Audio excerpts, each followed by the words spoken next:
आप लोगों के बीच में डोडरा कुआर में मुझे आने का शुभ अवसर प्राप्त हुआ है। सबसे पहले तो मैं जाट महाराज कुआर जाट महाराज का आशीर्वाद लेने जो हम आज यहाँ पर आए हैं और उन्हीं के आशीर्वाद के साथ इस इलाके का विकास हो रहा है। इस इलाके को आगे बढ़ने में हम सब अपना योगदान दे रहे हैं। आज यहाँ मंदिर का जो कार्यक्रम है उसमें मुझे विशेष रूप से आमंत्रित किया गया और मुझे मेरा सौभाग्य है कि मैं यहाँ पर आकर देवता साहब का आशीर्वाद भी लिया और यहाँ के जो हमारे सभी परिवार के सदस्य हैं, सभी बुजुर्गवान, सभी महिलाएं, माताएं, आपने भी जो बहुत गर्मजोशी के साथ हमारा यहाँ पे स्वागत किया, अपना आशीर्वाद हमें दिया, उसके लिए मैं दिल की गहराइयों से आपका बहुत बहुत धन्यवाद करना चाहता हूँ, आपका आभार प्रकट करना चाहता हूँ। हमारे बीच में रोडू के माननीय विधायक श्री मोहनलाल ब्राक्टा जी, करतार सिंह कुल्ला जी जो हमारे पूर्व में ब्लॉक कांग्रेस के अध्यक्ष रहे हैं और वरिष्ठ कांग्रेस पार्टी के साथी हैं, सुरेंद्र रेडका जी जो हमारे जिला परिषद के चेयरमैन हैं, वाइस चेयरमैन हैं शिमला जिला के, राजकुमार नीटू जी जो हमारे एक्स चेयरमैन हैं एमसी रोडू के, श्री गुगल सिंह जी जो हमारे मोतबीन हैं मंदिर कमेटी कुआर के, शंकर चौहान जी प्रधान मंदिर कमेटी कुआर, श्री महेंद्र बसु जी एक्स वाइस प्रधान कांग्रेस पार्टी कुआर, ईश्वर सिंह जी एक्स चेयरमैन छुआरा, श्री राजेश कुमार जी पूर्व प्रधान जिसकुन, श्री कलार सिंह जी पूर्व बीडीसी सदस्य छुआरा, अतर सिंह जी पूर्व उप प्रधान ग्राम पंचायत कुआर, श्री पदमवीर चौहान जी, नजर कुमार जी, हरप्याल सिंह जी, श्रीमती इंदिरा देवी जी है, श्री शमशेर ठाकुर जी, श्रीमती सरला मेहता जी चेयरमैन एमसी चिड़गांव, श्री बुद्धि सिंह जी प्रधान ग्राम पंचायत रोहल, सभी यहाँ पे जो हमारे और सभी सम्मानित प्रधान उप प्रधान बीडीसी के सदस्य, महिला मंडल, युवक मंडल और स्थानीय सभी जनता, हमारी सभी माताएं, बहनें और नौजवान युवा साथी, आज जैसा मैंने कहा मुझे बहुत प्रसन्नता है आप लोगों के बीच में यहाँ पर आकर। और अभी जैसा माननीय विधायक जी कह रहे थे कि आप लोगों के साथ हमारा कोई राजनीतिक रिश्ता नहीं है। आज मैं यहाँ पर बतौर कोई मंत्री आपके बीच में नहीं आया हूँ, मैं आप लोगों के भाई के रूप में, आपके बेटे के रूप में आपके बीच में यहाँ पे उपस्थित हुआ हूँ। अभी मैं डोडरा में भी ये बात कह रहा था कि राजा वीरभद्र सिंह जी मेरे पिताजी जो इस इलाके का, जिन्होंने समय समय पर नेतृत्व किया, प्रदेश का नेतृत्व किया, जब भी इस इलाके के विकास के बारे में बात करते थे, रोडू के विकास के बारे में बात किया करते थे, तो सबसे पहला लफ्ज उनकी जुबान के ऊपर डोडरा कुआर का ही निकलता था और यहाँ के विकास कार्यों को उन्होंने हमेशा प्राथमिकता दी। यहाँ के विकास कार्यों को समय पर पूरा करना उन्होंने हमेशा अपनी इस बात को वचनबद्धता के साथ पूरा किया और मैं आपको यही विश्वास दिलाना चाहता हूँ कि हम उन्हीं के दिखाए हुए रास्ते पर पूरी मजबूती से आगे बढ़ेंगे, पूरी निष्ठा से आगे बढ़ेंगे, बिना किसी भय के आगे बढ़ेंगे। आप जानते हैं कि मैं हमेशा प्रदेश हित में, क्षेत्र हित में, दलगत राजनीति से ऊपर उठकर हिमाचल प्रदेश के हर इलाके का सम्मान विकास करवाना ये हमारा दायित्व है, हमारी जिम्मेदारी है और इससे हम कभी भी पीछे नहीं हटे हैं। हिमाचल का हर इलाके का सम्मान विकास होना चाहिए। और खास करके जो हमारे दुर्गम क्षेत्र है, हमारे जनजातीय क्षेत्र है, कठिन इलाके हैं, वहां के विकास कार्यों को प्राथमिकता देना ये हमारा दायित्व है, हमारी जिम्मेवारी है। और जिस दिन से मुझे सार्वजनिक जीवन में आने का मौका मिला है, चाहे पिछले 5 साल जब मैं विधायक के रूप में मुझे अपने विधानसभा क्षेत्र की सेवा करने का मौका मिला, मैंने उस समय भी प्रदेश के हर क्षेत्र की आवाज को पूरी मजबूती से विधानसभा के अंदर उठाने का हर संभव प्रयास किया। हिमाचल के हितों को आगे रखा, दलगत राजनीति से ऊपर उठकर हिमाचल के विकास को आगे ले जाने में अपना पूरा योगदान देने का प्रयास किया। मैं ये नहीं कहूंगा कि हम हर चीज में सफल हुए, कभी कभी विफलता भी मिली, कभी कभी कम सफलता भी मिली, मगर हम हमेशा निरंतर अपने लक्ष्य की ओर हिमाचल प्रदेश के हर इलाके और खास करके जो हमारे दुर्गम इलाके हैं, कठिन इलाके हैं, वहां के विकास कार्यों को प्राथमिकता पे आगे लेके जाना ये हमारा वादा है, ये हमारी वचनबद्धता है और हम इससे कभी भी पीछे नहीं हटेंगे, इसका मैं आपको विश्वास दिलाना चाहता हूं। आज खास करके इस इलाके के जो हमारे विकासात्मक कार्य हैं, यहाँ के सड़कों के कार्य हैं, मैं उसके बारे में भी आपको प्रकाश डालना चाहता हूं कि हमारी जो मुख्य सड़क है, जो आपकी चढ़गांव से यहाँ तक आती है, जिसको 3 भागों में बांटा गया है। पहला आपका लरोट से लेकर चांशल तक, जो करीबन 14 करोड़ रुपए की लागत से जिसके ऊपर कार्य चला हुआ है, और दूसरा आपके चांशल से डोडरा तक, ये भी करीबन 13 करोड़ रुपए की लागत से चांशल से डोडरा का कार्य जो है वो पूरी मजबूती से चला हुआ है। और वैसे ही आपका डोडरा से क्वार, ये भी तीसरा पैकेज है जो हमारा करीबन 17 करोड़ रुपए की लागत से इसके ऊपर भी कार्य हो रहा है। और मैं आपको ये विश्वास दिलाना चाहता हूं, मैं जानता हूं कि बहुत लंबा समय इस सड़क को पूरा करने में हो चुका है, क्योंकि इसकी आधारशिला करीबन 2007 में राजा वीरभद्र सिंह जी ने बतौर मुख्यमंत्री के रूप में इसकी जो है वो आधारशिला रखी थी, इसका शिलान्यास किया था। मैं आपको ये विश्वास दिलाता हूं कि अगले साल के अक्टूबर तक, ये ध्यान रखें डेट में जो कहता हूं बड़े सोच समझ के कहता हूं, अक्टूबर 2025 तक आपका जो है नीचे से लेकर आपका नरोट से लेकर यहाँ तक पूरा सड़क का जो है मेटलिक टायरिंग हम पूरा कर देंगे। ये विक्रमादित्य सिंह का आपको वादा है और इसको हम निश्चित तौर से पूरा करेंगे, इसका मैं आपको विश्वास दिलाना चाहता हूँ। हम जब भी मैं शिमला में अपने विभाग की बैठक करता हूँ, तो सबसे पहला प्रश्न मैं शिमला के चीफ इंजीनियर से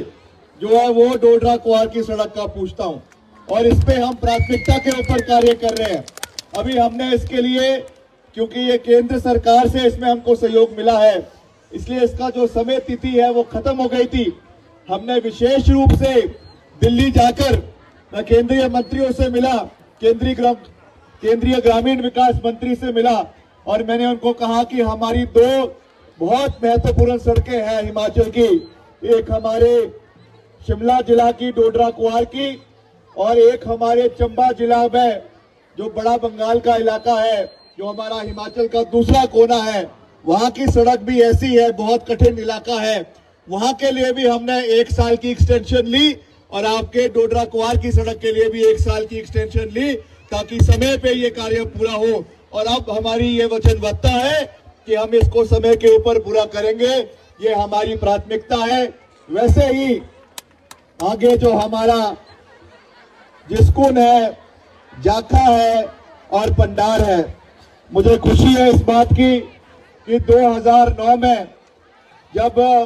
यहाँ पे चुनाव होने थे, उपचुनाव होने थे, उसके कुछ समय पहले मुझे इस इलाके का दौरा करने का मौका मिला। उस समय मैं खुद भी मैं स्कूल से निकला ही था, उस समय कॉलेज स्टार्ट किया था, और मुझे इस इलाके का दौरा करने का मौका मिला। आगे जिस्कुन अब तो जो आपके जिसको जाखा तक सड़क है, उस समय तो सड़क नहीं थी और पूरा इलाका हमने पैदल दौरा किया पंडार तक, और अब पंडार का इलाका उसमें छूट गया है। मैं आपको ये वादा करता हूँ कि जल्द से जल्द हम पंडार तक भी सड़क को जो है आने वाले समय में पहुंचवाएंगे, ये भी मैं आपको पूरा विश्वास दिलाना चाहता हूँ। और जो इसमें कुछ एक बीच में ब्रिज की कमी आ रही है, मुख्यमंत्री जी ने भी उसके बारे में, जब वो यहाँ पर आए थे कुछ दिन पहले, उन्होंने आपके जाखा के आगे जो इसमें ब्रिज लगना है उसके बारे में यहाँ पे कहा है। इसके लिए विभाग की ओर से जो भी करना है हम करेंगे, प्राथमिकता पे करेंगे और इस सड़क को जल्द से जल्द पंडार तक जोड़ेंगे। ये विक्रमादित्य सिंह का वादा है, इसका मैं आपको पूर्ण रूप से विश्वास दिलाना चाहता हूँ। और वैसे ही जैसे अभी आपको विधायक जी ने कहा कि इस इलाके को जो है 12 महीने ये कनेक्टिविटी यहाँ की बनी रहे, इसलिए जो इसको उत्तराखंड से जोड़ना है, उत्तराखंड की साइड से इसको जोड़ना है, इसके लिए भी आप जानते हैं कि मैं करीबन 3-4 महीने पहले मैं जो है देहरादून गया था और वहां पे जो उत्तराखंड के मुख्यमंत्री है, उत्तराखंड के जो लोक निर्माण मंत्री है, उनसे मैं व्यक्तिगत रूप से मिला और मैंने उनसे निवेदन किया कि ये हमारा बहुत ही महत्वपूर्ण इलाका है, बहुत दुर्गम इलाका है और इसको 12 महीने जोड़ना, क्योंकि हमारा जब चांचल घाटी बंद हो जाती है तो ये सारा इलाका कट जाता है और उन्होंने इसको प्राथमिकता पे अपनी साइड से पूरा करने का मुझे विश्वास दिया। मुख्यमंत्री जी यहाँ पर आए, उन्होंने हमारे लिए इस इलाके के लिए बजट दिया और आज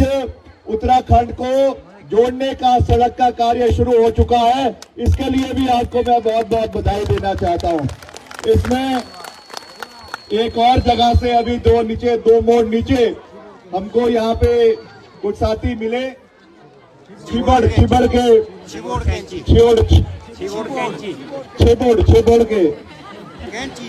कैंची के लोग मिले और वहां से भी निवेदन किया गया कि वहां से एक ऑल्टरनेट रोड जो है वो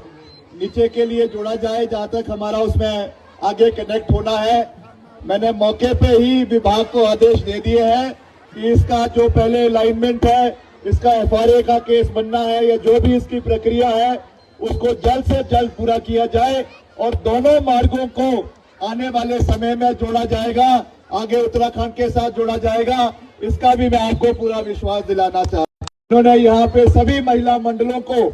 जितनी भी हमारी महिला मंडल है गोडरा कुंवार इलाके के अंदर, सबको 1-1 लाख रुपए यहाँ पे सहयोग राशि यहाँ पे दी है। बहुत सी सभी को अधिकतर वो आ भी गई है, उसमें भी जो और सहयोग देना होगा हम आने वाले समय में निश्चित तौर से आपको देंगे। और वैसे ही यहाँ के विकास के, आपके जो पंचायतों के विकास के लिए, हर पंचायत के लिए 1-1 करोड़ की राशि माननीय मुख्यमंत्री जी ने इस इलाके के लिए दी है। उसकी भी हम माननीय विधायक जी और यहाँ के सभी साथी जो है उसकी प्राथमिकताएं तय कर उसका पैसा जल्द से जल्द, कुछ इलाकों में आ गया है, कुछ आना है, जल्द से जल्द उसकी प्राथमिकताएं तय कर जो है वो पैसे को रिलीज करवाया जाएगा, ताकि यहाँ के जितने भी हमारे छोटे छोटे विकास कार्य है, कोई सामुदायिक भवन बनना है, कोई महिला मंडल बनना है, कोई और युवक मंडल बनना है, कोई यहाँ पे एम्बुलेंस रोड है या कोई लिंक रोड है, छोटे छोटे, उनको समय के ऊपर बनाया जाए। ये भी हमारी वचनबद्धता है, इसको भी हम आने वाले समय में पूरा करेंगे। ये भी मैं आपको पूर्ण रूप से विश्वास दिलाना चाहता हूँ। और आज तो हम यहाँ पे एक धार्मिक कार्यक्रम में आए हैं, मगर मैंने यहाँ पे जो हमारे पंडार से साथी आए हैं, मैंने कहा है कि मैं बहुत जल्द यहाँ से एक और दौरा करूंगा और रात का हम नाइट स्टे जो है वो पंडार में करेंगे और वहाँ के जितने विकास कार्य चल रहे हैं उनको गति, इस पूरे इलाके के विकास कार्यों को गति देंगे, इसका मैं आपको विश्वास दिलाना चाहता हूं। वैसे ही राजा वीरभद्र सिंह जी ने यहाँ पे 2017 में जो है एक पीडब्ल्यूडी रेस्ट हाउस का यहाँ पे शिलान्यास किया था। उसका कार्य भी पीछे काफी समय से ढीला चला हुआ था। अभी मैंने विभाग से उसके बारे में भी बात करी है, उसका कार्य भी बहुत जल्द जो है वो पूरा करवाया जाएगा, क्योंकि यहाँ पे अच्छा एक भव्य भवन पीडब्ल्यूडी का रेस्ट हाउस होना की बहुत आवश्यकता है। बाहर से लोग आते हैं, दिक्कत होती है रुकने के लिए, इसलिए जल्द से जल्द अगले साल तक इसका भी जो है वो जनता को समर्पित कर दिया जाएगा। ये भी मैं आपको पूरे विश्वास दिलाना चाहता हूं। और वैसे ही हमारा जो सीनियर सेकेंडरी स्कूल है आपका डोडरा कुआर का, ये भी करीबन 4 करोड़ 60 लाख रुपए की लागत से बन रहा है। ये भी अगले साल मार्च के महीने में, मार्च 2025 में बनकर तैयार हो जाएगा और समय पर इसका फायदा यहाँ के क्षेत्र के लोगों को, यहाँ के युवाओं को मिलेगा। इसका भी मैं आपको पूर्ण रूप से विश्वास दिलाना चाहता हूँ। बाकी इलाके के लोगों की भावनाओं की कदर करना ये हमारा दायित्व है। हम वैसे भी चुने हुए प्रतिनिधि प्रदेश सरकार के समक्ष रखना, केंद्र सरकार के समक्ष रखना, ये हमारा दायित्व बनता है, हमारी जिम्मेवारी बनती है। और इसके लिए जो यहाँ पे बात रखी गई है कि आने वाले समय में इसके ऊपर विचार करना चाहिए कि हमारे इस इलाके के लोगों को ओबीसी का दर्जा मिलना चाहिए। इस विषय को हम केंद्र सरकार के समक्ष आने वाले समय में पूरी मजबूती से उठाएंगे। अगर इसका निश्चित तौर से इलाके के विकास में एक फायदा मिलेगा तो निश्चित तौर से इस बात को हम गहराई के साथ इसको विधानसभा के अंदर भी उठाएंगे और आने वाले समय में इसको केंद्र के समक्ष भी उठाने का पूरा प्रयास करेंगे। इसका भी मैं आपको पूर्ण रूप से विश्वास दिलाना चाहता हूं। बाकी मैं कोई बहुत लंबी बात नहीं कहना चाहता। आप सब जानते हैं कि हम सब जो है वो हिमाचल प्रदेश एक देव संस्कृति का राज्य है, देव भूमि है और हमारा जो विश्वास हमारे देवी देवताओं में है, हमारा जो विश्वास हमारी संस्कृति में है, हमारा जो विश्वास हमारे खान पीन में है, हमारी सभ्यता में है, यही हमारा सबसे बड़ी पहचान है। और मेरा यहाँ के युवाओं से ये सबसे बड़ा निवेदन रहेगा और युवाओं के साथ साथ जो उनके माता पिता हैं उनसे भी ये निवेदन रहेगा कि जिस तरीके से नशे का कारोबार पूरे शिमला जिला के अंदर फैलता जा रहा है, डोडरा कुआर के अंदर फैलता जा रहा है, ये बहुत दुख की बात है। इतनी स्पीड में हमारी सड़कें नहीं बन रही जितनी स्पीड में यहाँ पे नशा फैल रहा है। ये एक चिंता का विषय है और ये एक चिंता का, इस पे आप लोगों को भी चिंतन मंथन करने की आवश्यकता है। मैं बधाई देना चाहूंगा शिमला जिला के सुप्रिंटेंडेंट ऑफ पुलिस को, संजीव गांधी को, जिन्होंने एक अच्छी मुहिम पूरे शिमला जिला के अंदर चलाई और अभी कुछ दिन पहले 15 से 20 नशा तस्करों को जो है वो गिरफ्तार करके जेल की सलाखों के पीछे डाला गया है। ये हमारे लिए एक चिंता का विषय है। यहाँ पे जो सदियों से चीजें चलती आ रही है, खान पीन है, वो कोई बुरा नहीं है, मगर जो ये केमिकल ड्रग्स आ रहे हैं, ये जो इंजेक्शन के माध्यम से लोग ड्रग्स ले रहे हैं, दवाइयां ले रहे हैं, इससे पूरा का पूरा आपका जो है परिवार खराब हो रहा है। इसके ऊपर हमें बहुत चिंतन मंथन करने की आवश्यकता है। और युवाओं से भी निवेदन है, जो मेरे हम उम्र भी है, कई छोटे भी है, कई बड़े भी है, आपसे भी निवेदन है कि इन चीजों से दूर रहे, केमिकल ड्रग्स से दूर रहे। ये प्रदेश को और हमारे इलाके को अंदर से जो है वो खोखला बना देगा, इसलिए इससे जितना दूर रहे उतना अच्छा है। ये मेरा आपसे विनम्र निवेदन है। बाकी मैं आप सबको ये विश्वास दिलाना चाहता हूँ कि यहाँ के जितने भी विकास के कार्य हैं उनको हम प्राथमिकता पे पूरा करेंगे। मैंने अपने विभाग के